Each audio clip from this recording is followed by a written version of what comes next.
Thank you so much for joining us today for Workshop Wednesday. I appreciate you all taking time out of your day to join us. Today we are going to be talking about FleetCommander reports you should be using part 2. So a couple months ago we had part 1, and today we'll take a deeper dive, part 2, into those other reports that you should be using. So just a little bit before we begin, as you know, Workshop Wednesday is Agile's monthly FleetCommander Knowledge Series. The webinars are held monthly on the third Wednesday from 2 to 3 p.m. Eastern. Your feedback is always needed to identify topics, so please feel free to reach out to myself or Joe, or to put notes in the comment section of topics and that you would like to talk about in the future. A reminder too to tell us what you're interested in by scanning the QR code on your smartphone at the end of today's meeting and letting us know how we're doing, and you can also leave comments there. The webinar is being recorded, and a recording and copy of our slides will be available for you to download via SharePoint tomorrow. So your mic is going to be muted during the webinar today. So please just feel free to use the chat box when you have any questions.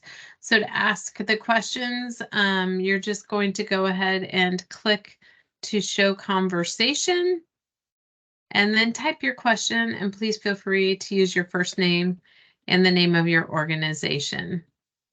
So today I will be presenting. So I'm Kathy Wellick. I'm Senior Client Success Manager. And I also have Anna Shea with us today, and she's the one monitoring the chat and taking care of the recording and stuff with us. So we're in good hands with Anna. So I'm glad to have her with. And the agenda, we're just going to kind of recap some of those reports in part 1 that we taught you. And then today we're going to be talking about achieving actionable data out of the FleetCommander system and core reports that are going to help you achieve success in your fleet. And we'll also answer questions at the end, but please make sure that you do ask questions because we're here for you. And if you have a question, most likely somebody else has that same question. So don't be afraid to ask it. So let's get right into it, and let's go ahead and recap a little bit of FleetCommander reports you should be using that we discussed in part 1. So in part 1, under the statistics category, as many of you know, we have different sections of reports in Agile. Those on this list that are bolded are standard report training, and those that are italicized are more of a client project scope. So some of you may import fuel, some of you may not, some of you may use maintenance, some of you may not. So those are more those client project ones that are more specific. And the bold ones are the standard overall reports that are really good for you to be able to focus in and achieve greatest success and maximize your savings and car sharing with Agile FleetCommander. With that, the statistics report, there's the summary, there's the motor pool utilization by asset type, there's aging by miles and time, user details extra in the user reports, and an invalid driver. And then in those reservation reports, usage by department, if there was missing mileage, porting report, and then also in part 1, there was asset data dump and asset mileage that we talked about. So what is achieving actionable data? What is actionable data? So that actionable data is the output presented in a format that delivers insights, enabling decisions to be made, right? So actionable data leads to improved decision-making in your fleet.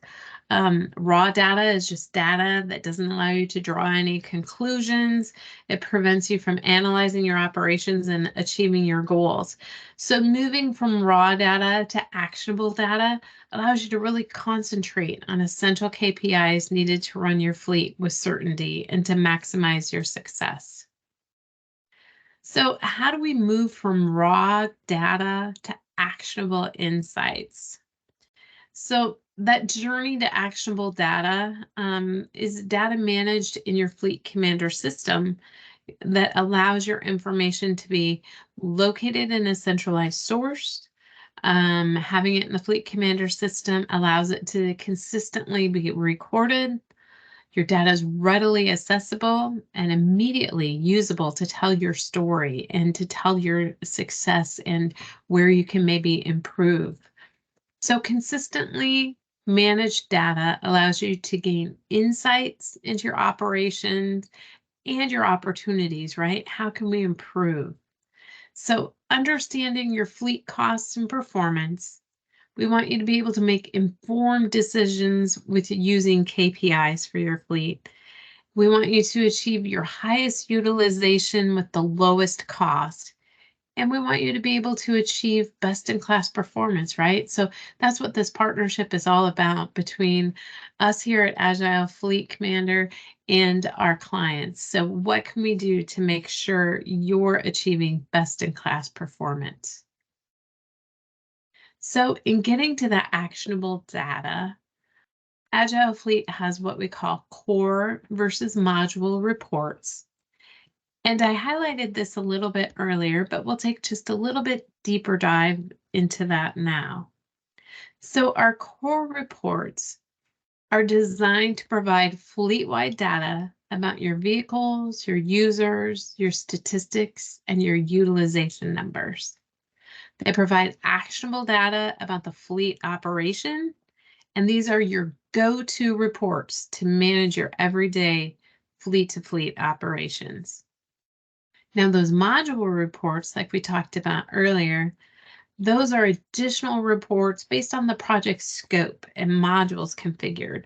So they provide more actionable insights into items and modules such as maintenance, fuel, and risk management that you may have. And if you don't have those current modules, that might be something that you want to look into in the future. So all your data is in one place so you can really maximize the use of the system and really get the most savings and actionable items with your KPIs. So these module reports are designed to allow you to update the supporting data tables so you can make operational changes as needed based on those modules. So today, in part 2 of our core reports with FleetCommander, we're going to focus on these reports that are highlighted in green today. So we're going to focus and take a deeper dive into vehicle utilization, or usage, excuse me, motor pool utilization, utilization by miles, vehicle demand, system report, reservation summary, completed reservations, late returns, cancellations, and vehicle availability. So you might look at some of these reports and say, why do I need to know late return report? Well, we're going to go into those whys and hows and when you would use these reports, as well as how to run the reports best for your fleet. So here we go into the deeper dive, and we're going to start out with vehicle usage. And again, if you have questions, feel free to put them in the chat and we will address those when an appropriate time allows. So in vehicle usage, what does this report do? So the vehicle usage report shows the usage of a vehicle over a defined period of time. And one thing I want to notice and call out as well is as we're going through the presentation today, you will see in the blue boxes in the bottom left-hand corner, you will see how to get to this report. And again, you'll have a copy of this too. So to access this report via FleetCommander, you're going to go to Reports, Statistics, and Vehicle Usage. So this is basically your address in the system as to where you're going to get this info. So again, this report shows the usage of a vehicle over a defined period of time. It also shows the combined use of a group of vehicles. And then the report, as many are, can be export it into HTML or export it into Excel. I highly recommend that you put your information and export it into Excel. Reason being is it's much easier to chart data and so forth and make graphs from that data and sort the data if need be. So on this too, you'll see little tips and tricks with the light bulb. Be certain to exclude usage types that allow for overlapping reservations. So for example, if you have long-term reservations and this allows for overlapping usage, you should exclude this when running the report. This is going to get you the best information possible. So the vehicle usage, as you can see here, by design, this report looks at vehicle usage among completed reservations. So these have a start date and an end date with a selected range. So when running this report, you want to include reservations in process, and you can do this by selecting the Include Approved box. These reservations are not completed. So note, approved reservations could get changed or canceled in the future, and your output could be changed, but you want to get to the most accurate information that you can.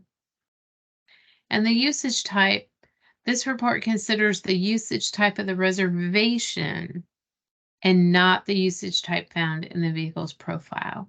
So it's the one from the reservation. So with that vehicle usage, understanding the data, the elapsed days are the number of days defined in the date range that you chose when you filled out the filter. So in this example, the date range chosen was December 14th of 21 to November 13th of 2021. So 31 days have elapsed during that time period. So let's take a closer look at the output in the other columns. So what your output means, the elapsed days then, again, is the number of days in the month minus the weekend days that you chose. Total days used equals if a vehicle is used even a fraction of an hour of a day, then it's considered to be used on that day. And the exclusion filters would be different calculations are used if weekends and or holidays are excluded in the filters. So total days used equals only those weekdays where the vehicle is in use. Now, one of the most important things to remember, I feel as well, when I was running monthly utilization reports and vehicle usage reports, is just make sure that you're consistent with what parameters you're putting in, right? So I always like to capture like a screenshot and make a Word document with my directions. Therefore, if I'm training somebody in the future, we'll know exactly how we got this information, and it makes it like another tool in your toolbox to educate somebody else that comes into your fleet and needs to help you with your reports. And it offers consistency of trend lines throughout the life of your fleet. Next, you have on this vehicle usage report, percent of days used. Very simple math, total days used divided by elapsed days. Total hours used equals the total hours used for the reservation minus the hours used on the weekends. The total number of trips does not count any reservation that started and stopped on a weekend without any intervening weekdays. So average trip per day equals total number of trips divided by elapsed days. And then average miles per trip, total miles divided by total number of trips. And then the total miles, last but not least, does not count any reservations that started and stopped on a weekend again without any intervening weekdays. So different conditions that impact this vehicle usage report is the fact that the first and last available days matter, right? So these are focused on the vehicle profile under the availability section. So if the vehicle has been added to the fleet, but its first available date is after the report's end date, then the number of elapsed days will be 0. So it's really important that you know what each one of these different blocks mean in your vehicle profile. Similarly, if a vehicle's last available date is before the report start date, then the number of elapsed days would be 0 because you're saying that that vehicle is not available. So if first available date or last available date values have no set dates, then the vehicle is considered to be available. So that's one thing you just really need to understand and make sure that all staff as well know what first availability means, what last availability means, when do you put those in, and so forth. And if you're using those fields for any other reason, make sure you have a concrete policy and so forth as to how to change those back if those dates change in the future. And just make sure everybody's on the same page. So motor pool utilization. This is like the life and breath of motor pool, right? So this is where you're going to get the most bang for your buck in making sure that you're sharing vehicles, you're saving, carbon emissions, share vehicles, you're saving money by not having extra vehicles around, by not doing extra lube oil and filters and so forth. So for this report, you're going to get it there at statistics and motor pool utilization. So this is a key report to help you understand the dynamics of your fleet and right sizing opportunities. So use this report in conjunction with the motor pool utilization by asset type. So I kind of like to look at this as this is the whole picture, motor pool utilization, but then the whole onion per se. And then when you do the motor pool utilization by asset type, that's when you're peeling back those layers of the onion and really looking at each specific asset type. And then this report also can be output in HTML or exported into an Excel document. And again, I really highly recommend Excel. And please, this is really crucial. Make sure you're consistent with the hours per day, and if you want weekends and holidays excluded.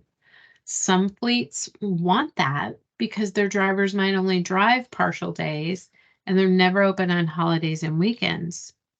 But other fleets are 24/7, 365 and have a lot of vehicles going out on weekends and holidays and so forth. So they don't want those boxes checked. But this is where consistency is so important so you can continuously tell the story of how your fleet's improving with utilization. So if there's nothing else you learned today, consistency of running that report the same way every month so you can compare apples to apples and make sure you're honing in on utilization because that is where you can save the most money. So how's it work? The period between date is a date range. So the motor pool utilization report only considers approved or completed reservations that fall at least partially on one of the chosen days, and each day is considered separate. So be certain to exclude usage types that allow for overlapping reservations. So for example, again, if you have long-term reservations that allow for overlapping usage, because then you're having them go in and out daily in a department to different people, even though it's long-term out to somebody else, you should exclude those when running the report so you don't get double data.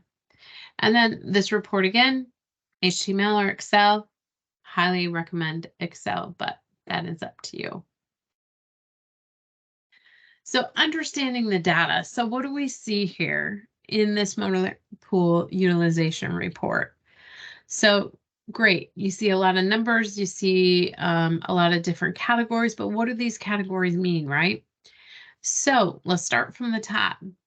The active vehicles is a vehicle will be counted as active if the vehicle has at least one usage type selected in the motor pool utilization filter box.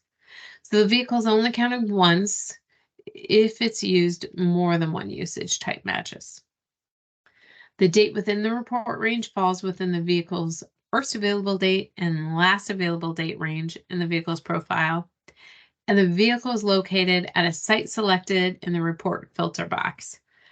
The vehicle is one of the vehicle types selected in the report filter box, and the vehicle does not have a status of unavailable. Vehicles and maintenance.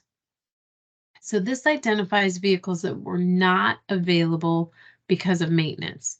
This is something that's really important, and some people don't book their vehicles into maintenance. I highly recommend you book the vehicles into maintenance when they're in a shop or in a third-party vendor for waiting for accident repair or something. Sometimes those are really delayed a long time. And if you book the vehicle into maintenance, the system recognizes that. So this line is only going to count those vehicles for which a maintenance reservation exists on that day. And there's no other maintenance reservations for the vehicle on the same day. So a vehicle in maintenance that was assigned to a non-maintenance reservation on the same day won't be counted in this value. But it's really important because if it's in maintenance, it's going to subtract that off of the number of vehicles available. So your numbers are going to be more accurate, because if it was in the shop for body shop repair and sitting there for a month, you don't want that counting against you every day. There's no way that vehicle can go out. So book it into maintenance so your numbers aren't skewed. All right, let's go further on down the report. So vehicles available. So this value reflects the vehicles that could be assigned to reservations for that day. Pretty simple. This is determined by the value in active vehicles minus the value in maintenance, like we discussed earlier. So next, the vehicles in use.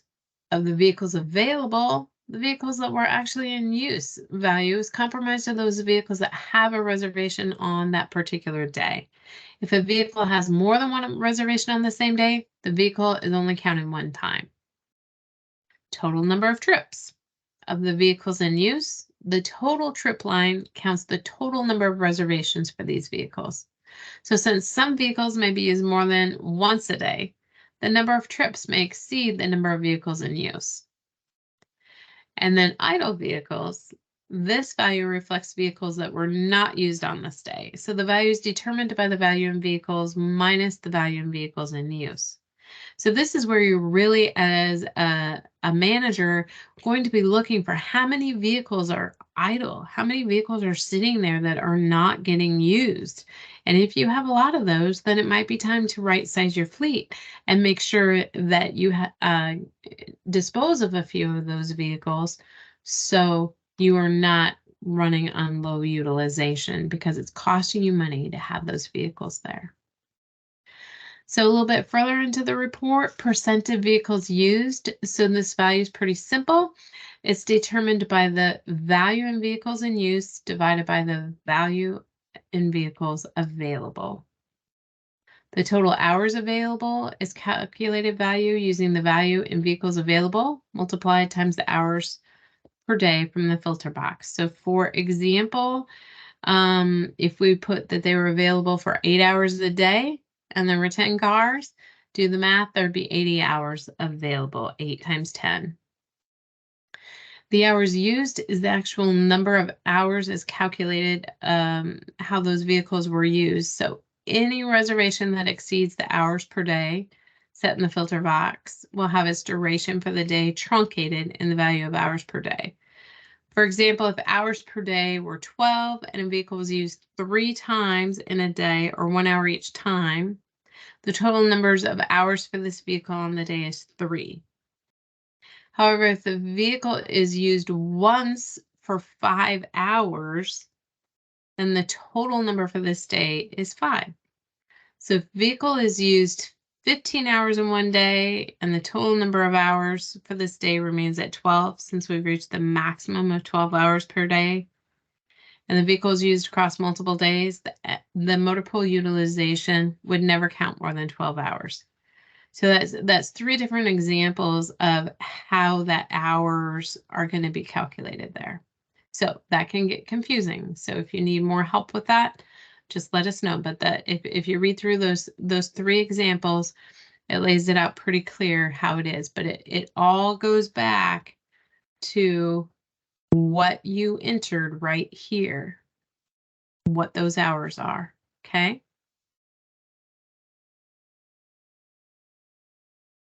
Then the percent of hours used is calculated by taking those hours used divided by the total hours available.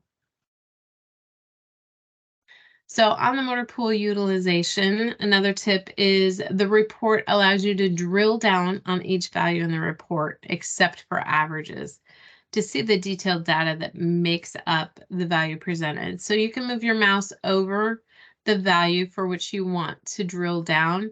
For example, so anything hyperlinked in light blue means it's hyperlinked and you can drill down. So you'd put your mouse over and it would change and a line would appear under the value. You click the value and then a new browser tab would open like this, and that value will be displayed. So you can drill down on any of those that are highlighted in blue. Awesome. So that was a big one, but that one is an important one. So I know that might have seemed a little overwhelming, but trust me, you got this. So now we're going to go to utilization by miles. So what does this do?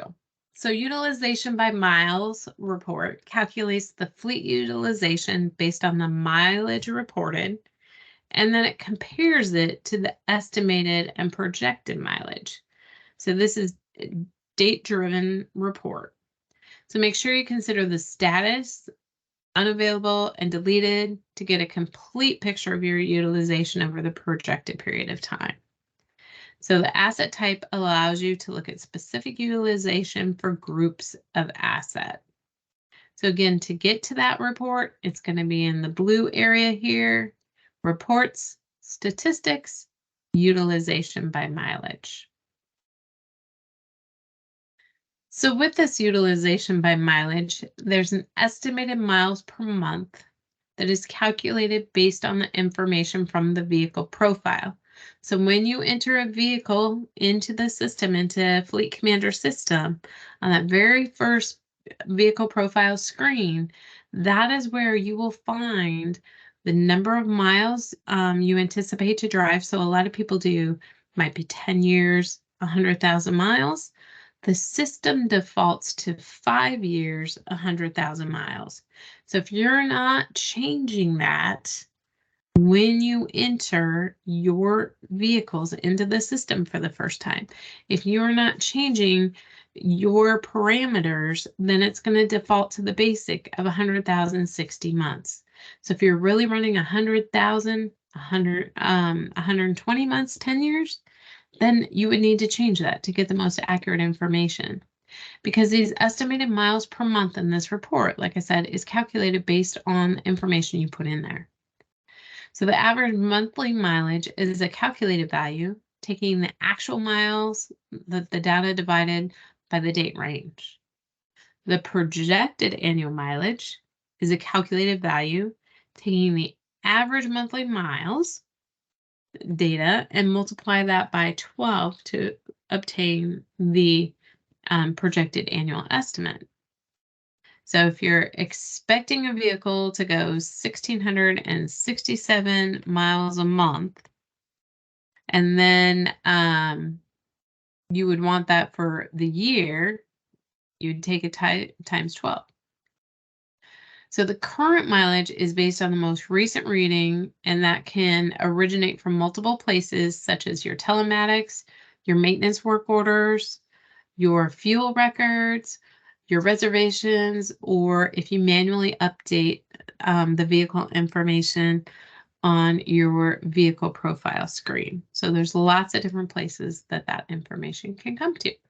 But it's a really good report to kind of see where you've been and where you're going on your mileage. So vehicle demand is next.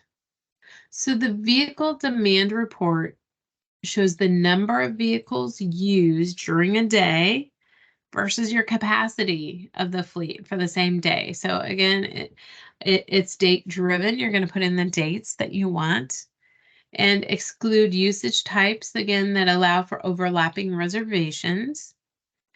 And you can actually choose to include a graph in this report by checking that box right there. You can include a graph. So the graph just gives your administrator a visual display of the report data. So do this instead, and the graph can also be created using Excel if you prefer. So the vehicle demand tells us in the vehicles leaving section, the number of unique vehicles that were dispatched out on that particular day. And a vehicle is counted only once in the day, even if it was dispatched more than once during the day. So when you're really honing in on your utilization, you might have that vehicle going in and out 2 or 3 times. So you really want to just let you know that it will only count it once on this particular report, okay? So vehicles returning, this is the number of unique vehicles that were dispatched on this day, and a vehicle is counted only once a day, and even if it was dispatched more than once. Total vehicles in use, and I'm sorry, that is incorrect. So is the numbers returning? It says dispatched, but on the screen, but it's the number returning. So my apologies. There is an error right there. So I just want to bring that to your attention. Okay. So it'd be the ones returning on that day. So then let's go on to total vehicles in use. So this is the number of unique vehicles used for the day, and a vehicle is counted only once a day. So again, even if it was assigned to multiple reservations in the day, max vehicles at one time, the value in this column is the maximum number of vehicles out at a time during the day. So for example, if you have a fleet of 56 vehicles and the total vehicles in use column may show that 6 unique vehicles were used. However, it may be useful to know that the maximum number of vehicles used at any one time today was 6. So your capacity then is the total number of unique vehicles available to be dispatched on each day. And I know this is a lot of information, but it's a really helpful if you go back to these screens and these reports, and you can, stop the recording, and you can just really take a look and see what each one of these lines mean. You can also go into our customer portal that you can go in and look it up in the manuals too if you ever have a question in between, or you can contact us as well. But it's nice to know where to find out the information. So next we're going to talk about completed reservations. So what does completed reservations mean? Where are you going to find it?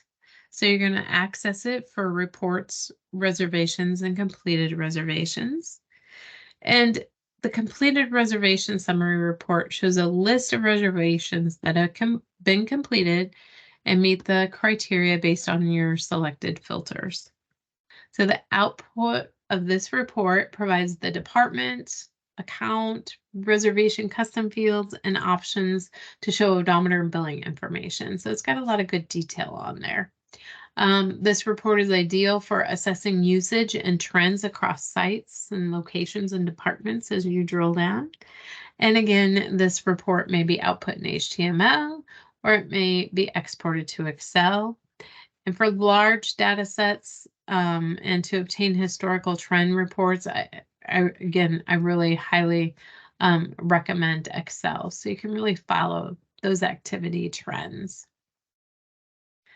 So when you're using this report, the report includes billing filters and features. So customers have billing functions in FleetCommander, and they're able to run the completed reservation summary report with billing information as a check against their billing export to make sure everything's billing right. So the total cost will show in one column.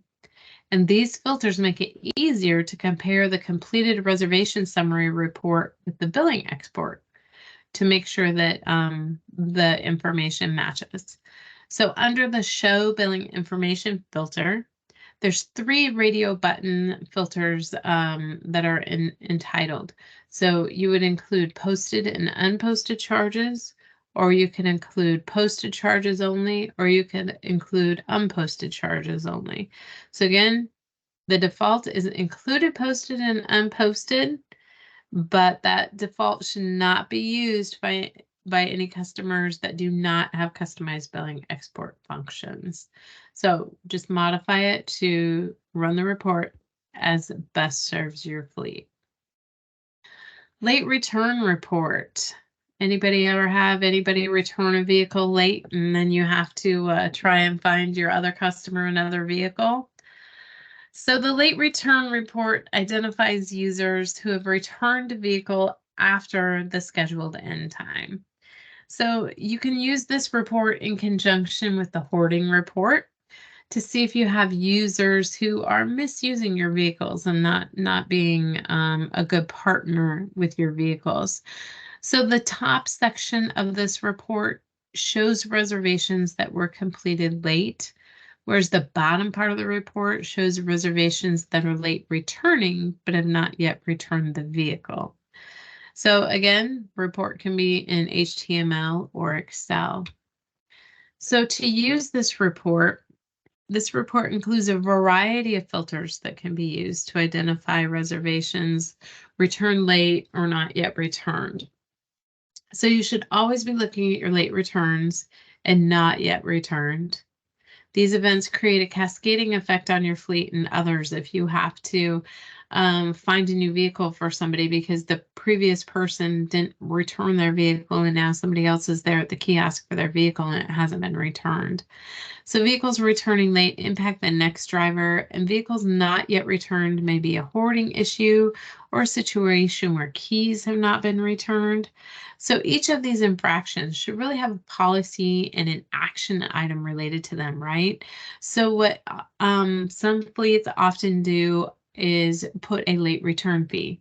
So if they return the vehicle late, it's a $25 late return fee.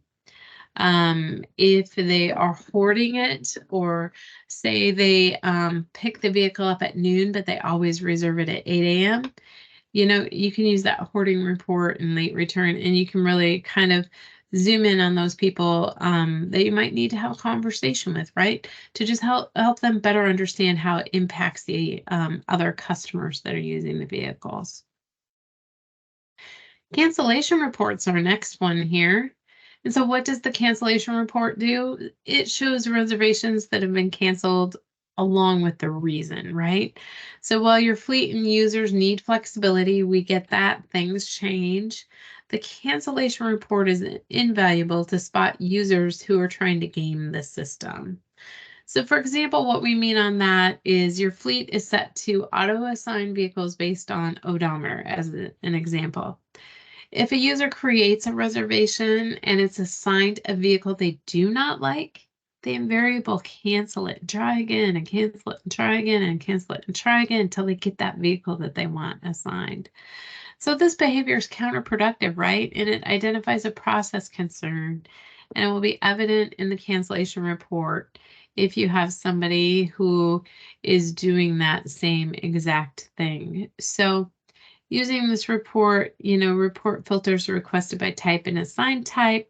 When a reservation is submitted, a user will request a vehicle of a particular type, say sedan, but the request will be rejected before a vehicle is assigned. So an administrator can run this report to find out how many times a request for a particular vehicle has been rejected. So the requested type filter is the type of vehicle requested when the reservation was first submitted, and the assigned type in this report filter is the type of vehicle assigned to the reservation at the time the reservation was canceled. So say I wanted a Suburban because it's 4-wheel drive and we have snow on the ground, but I'm only taking 5 people and the fleet is out of Suburbans. That might have been the requested type, but I could still get you in a minivan which still holds 6 people. It's just not 4-wheel drive. So that would be the assigned type if I changed and assigned you a reservation. So hopefully that makes sense, the requested type and the assigned type. So vehicle availability. So what this report does is shows detailed information regarding the vehicles available at any point in time.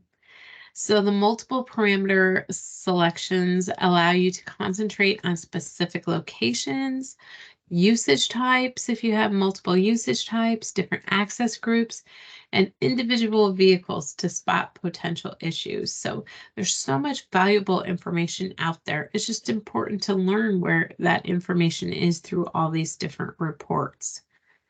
So using this report's helpful to find potential issues and help you better manage how the vehicles are being used, right? That's what it's all about. Then we're going to move on to our system report and what it does. So this here is an activity-based report that helps you look at user adoption. So use this report along with the total enabled system users to determine what percentage of users are engaged and using your services. So for example, we have an example here on this next page. So this report's helpful to look at the activity over a period and see who is using the system and head off potential issues. So as you can see here, the client Abe Lincoln went and made multiple reservations, one right after the other, because they probably wanted a different type of vehicle. So for example, you can use this in conjunction with the cancellation report to see if the user is logging in multiple times in a period and making and canceling reservations to select a specific vehicle because they want that newest and greatest vehicle that's out there on the lot that they can see. Even though somebody else might be picking that up an hour later, they see it, they want it. So we're still dealing with humans no matter how many automations we have. There's still that little human part, but when you use these reports to the best of your ability, you can better communicate with your clients and so forth, and they can have a better experience and you can have a better experience in running your fleet. And it just makes it so much more efficient and helps it run itself when you can know where to go for this information. So you can calculate your program with user adoption by exporting this report to Excel, and then you can go ahead and create a distinct count of users, okay? So you can see specifically how many users, what users are in there if you drill down. Then you can obtain your enabled users from your statistics summary report. And so here it says there were 6,555 enabled users. This report, you're going to see who all was signing in during a specific time. You're going to sort and know how many unique users that is. And you're going to compare that to the enabled users that you have. And with that, you can see how many of those enabled users are really using the system. So do you potentially have cleanup that you need to do to keep your system clean? So 6,500 is a lot of users in a system. Do you really have that many drivers that are constantly using your vehicles? Or is that something that maybe you need to work with client success, and maybe you need to get that system automated with your HR system or an API to clean up those users automatically through an HR system or something, instead of having to manually go in and get all those done. So there's different customizations like that as well that you can do, that we can create specific for you to make your life easier and to make your fleet run itself more efficiently. So maintaining data integrity in FleetCommander, this next slide, nothing any of you don't know, right? Housekeeping is a must. If you put garbage in, you're going to get garbage out. So use FleetCommander reports to check the integrity of your data. If you need to clean up data, use the module reports to keep on top of these changes. And this assures that all the other reports will be accurate, right? So just stay up to date with your data. And additional issues that might affect your data integrity as well is improperly using manual dispatch. So if you're not dispatching the vehicles for some reason, you're just handing them the keys because you see they have a reservation, but you don't actually check it out. If you're canceling undispatched reservations, or if you're using reserve time, not actual time, when you are checking out manually, it's really important to reserve actual time unless it's something that, say, people are picking up keys on a Friday from 3 to 5 for Saturday and Sunday. I know that happens in a university a lot because Saturday and Sunday you're closed, okay? If you don't have a kiosk box that can allow that to be one vehicle in, out, in, out, in, out, then you might be handing keys out on a Friday for a Saturday and Sunday reservation. So with that, you're going to want to make sure that you're not doing the actual time they picked up the keys. In that point, it would be the reserve time because it would be a Saturday or Sunday. So again, just whatever your business model is and so forth, just make sure you tweak it so it best represents you and what you need to do. So I've thrown a lot at you today. Thanks for hanging in there and being good team players. I hope it's helping you. Workshop Wednesday for December. We are going to take a deeper dive on Wednesday, December 20th. And we're going to be talking about managing long-term and outside rentals. I know that's a subject that is near and dear to my heart. So my fleet of 650, I had about 430 out long-term. And then also had to use some outside rentals at certain times. We're going to show you the proper way to do that and to monitor those outside rentals in the FleetCommander system. So expand your knowledge with Workshop Wednesday. You know, go ahead and sign up every month. But we also want to let you know that there's a copy of the recording and a PDF of the presentation. And then you also have a copy of the FleetCommander system admin as well.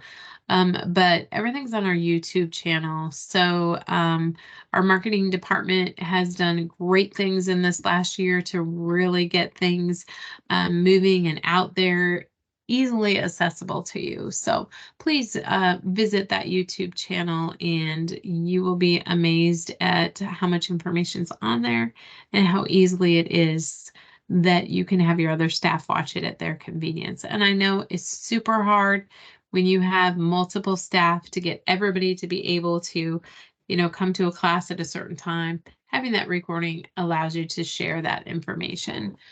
So how can we help you reduce your cost? We offer a wide variety of services to enhance your FleetCommander experience. So we can assist with implementing new features. We have a lot of fleet industry expertise on staff to help you fine-tune your operations. We do offer FleetCommander refresher training, which is perfect for new and existing staff. We offer structured refresher training for your team in 2, 4, 8-hour training blocks. Just talk to your client success team and they can help you with that and get it tailored to fit your site and what you need. And did you know that FleetCommander handles a wide variety of fuel imports? So we offer a wide variety of fuel imports from WEX, Fuelmaster, Voyager, Gasboy, all these different ones. You can bring that fuel right into the system. We also have 5 standard billing algorithms, but you can create your own specialized billing algorithm that is specific to your fleet. We can streamline your fleet sharing operation by using kiosks and key boxes. And did you know that sharing just one vehicle reduces your capital expenditure at a minimum of $20,000 and your operational expense at a minimum of $3,500. So for example, on those vehicles on the weekends, you know, I had 46 15 passenger vans. I was able to go down to 31 with the kiosk because what used to take 3 different reservations, one for a Friday, one for a Saturday, one for a Sunday, could be done with one vehicle, in, out, in, out, in, out. And then you're saving on not having to buy so many vehicles. And this is such a conservative number. I don't know where you can buy a vehicle for $20,000 anymore. So it really is a lot higher than that. But we like to show it conservatively, to, you know, be respectful. We don't want to show that anything inflated or anything. We want to get it so it really makes sense. And 20,000 is easy math, right? So that's always helpful as well. So the Fleet Commander User Conference recap. We have a Fleet Commander conference every year.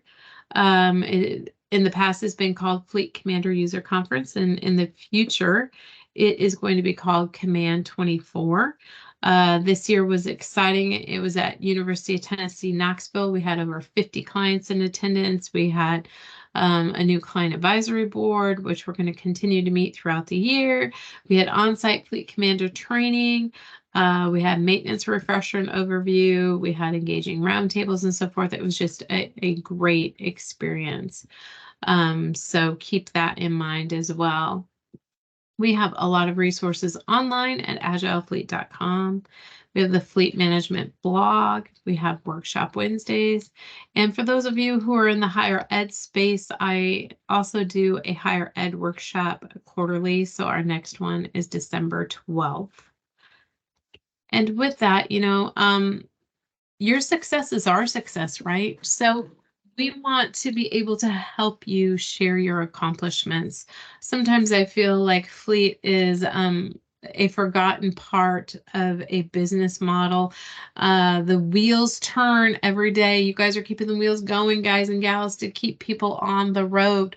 But everybody has a car, so they just think cars just happen and Fleet just happens. So it's okay to toot your own horn once in a while. It's okay for us to tell your story. And we would love to help you tell that story. We have a full marketing staff that is happy to write white papers. If you have something going on, is happy to help with case studies. We can help provide decks if you're needing to present to higher ups and so forth about the great things you're doing in Fleet. Just reach out to Joe or myself. We are happy to do that for you.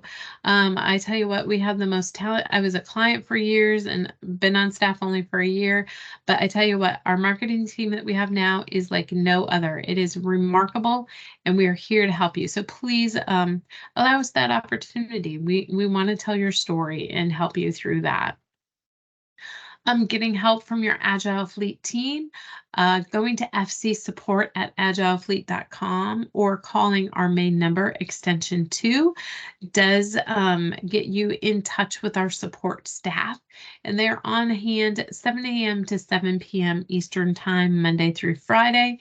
They do also monitor the email after hours for emergencies and so forth as well. And then also support@agilefleet.com.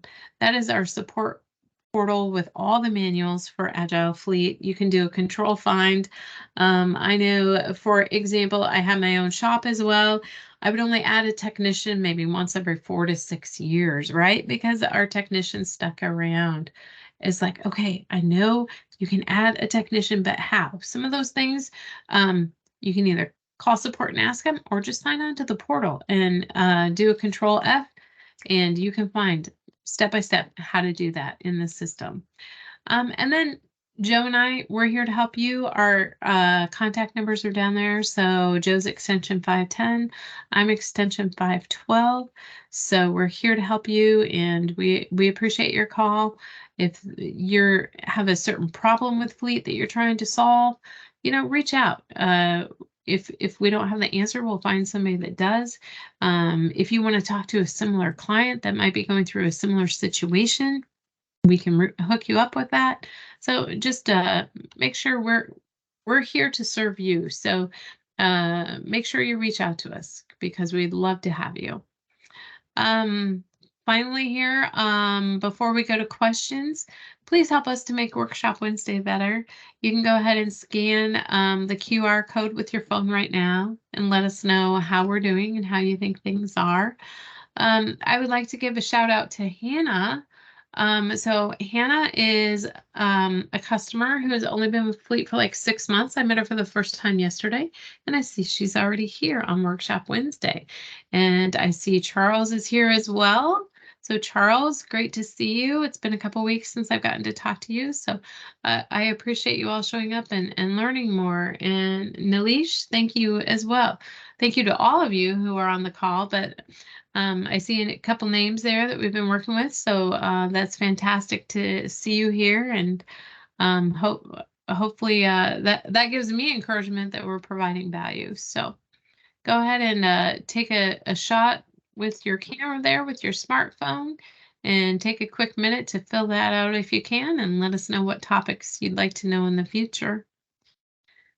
And finally, any questions?